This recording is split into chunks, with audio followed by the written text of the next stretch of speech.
26 വർഷത്തെ വിശ്വാസം, ലക്ഷക്കണക്കിന് സന്തോഷകരമായ ദാമ്പത്യങ്ങൾ. കല്യാണം എന്നാൽ കേരള മാട്രിമോണി തന്നെ. പശ്ചിമേഷ്യയിൽ സംഘർഷം കനക്കുന്നു. അമേരിക്കൻ ആക്രമണത്തിന് പിന്നാലെ ഗൾഫ് രാജ്യങ്ങളിൽ ഇറാന്റെ തിരിച്ചടി. കുവൈറ്റിലും ബഹ്റൈനിലും പുലർച്ചെ ആക്രമണമുണ്ടായി. കുവൈറ്റിൽ കടൽവെള്ള ശുചീകരണ പ്ലാന്റ് ലക്ഷ്യമിട്ടായിരുന്നു ആക്രമണമുണ്ടായത്. പശ്ചിമേഷ്യയിൽ സംഘർഷം കനക്കുകയാണ്. അമേരിക്കൻ ആക്രമണത്തിന് പിന്നാലെ ഗൾഫ് രാജ്യങ്ങളിൽ ഇറാന്റെ തിരിച്ചടിയും തുടരുന്നു.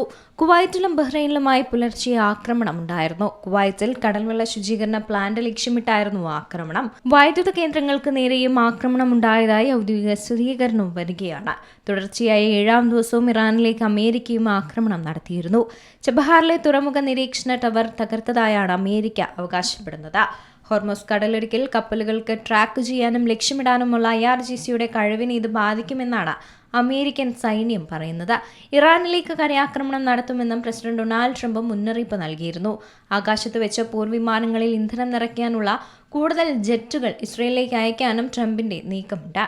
US ആക്രമണത്തിൽ തെക്കൻ ഇറാനിലെ നിരവധി പാലങ്ങൾ തകർന്നതായ വിവരം കൂടി വരികയാണ്. ബന്ദർ അബ്ബാസിനെ മറ്റിടങ്ങളുമായി ബന്ധിപ്പിക്കുന്ന പാലങ്ങളാണ് തകർക്കപ്പെട്ടത്. അത്രയും അമേരിക്ക അടിസ്ഥാന സൗകര്യങ്ങൾക്ക് നേരെ ആക്രമണം നടത്തുന്നത് യുദ്ധകുറ്റമാണെന്ന് ഇറാൻ വിദേശകാര്യ മന്ത്രാലയവും ആരോപിക്കുന്നുണ്ട്. കഴിഞ്ഞ ദിവസം ഇറാനിൽ കൊല്ലപ്പെട്ട 8 പേരിൽ 3 പേർ കൊല്ലപ്പെട്ടത് പാലം ആക്രമിക്കപ്പെടുമ്പോഴാണെന്നും ഇറാൻ വിദേശകാര്യ മന്ത്രി പറയുന്നുണ്ട്. എന്തായാലും പശ്ചിമേഷ്യയിൽ സംഘർഷം രൂക്ഷമാവുകയാണ്. അമേരിക്കൻ ആക്രമണത്തിന് പിന്നാലെയാണ് ഗൾഫ് രാജ്യങ്ങളിലും ഇറാന്റെ തിരിച്ചടി തുടരുന്നത്. കുവൈറ്റിലും ബഹ്റൈനിലുമായി ഇന്ന് പുലർച്ചെയായിരുന്നു ആക്രമണമുണ്ടായത്. ഗൾഫ് മേഖലയാകെ അശാന്തമാവുകയാണ്. International desk Zee Malayalam news. ഏറ്റവും പുതിയ വാർത്തകളും വിശേഷങ്ങളും വിരൽ തുമ്പിലറിയാൻ സീ മലയാളം ന്യൂസ് എല്ലാ ഡിജിറ്റൽ പ്ലാറ്റ്ഫോമുകളിലും ലഭ്യം.